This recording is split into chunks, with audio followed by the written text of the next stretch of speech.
Hello everyone! Welcome back to our channel. If you're new to the channel, please go down below and consider subscribing, and once you've done that, please leave a like. TikTok allows users to create and save drafts of their videos to work on them later. If you want to continue recording a draft on TikTok, you can easily do so within the app. In this tutorial, we will guide you through the process step by step. First, we need to launch our TikTok app by tapping it. On the TikTok homepage, look at the bottom right corner of your screen and tap Profile. In your Profile section, you can see here your drafts. Tap on it. After that, look at the top left of your screen and tap the left icon. A pop-up will appear.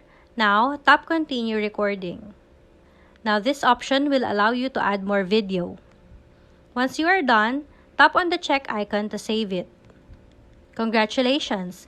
You have successfully continued recording a draft on TikTok. By following these steps, you can pick up where you left off and add more content to your saved drafts. Remember to explore the various editing tools and effects available to enhance your video. Enjoy creating and sharing your TikTok content. Thank you for watching!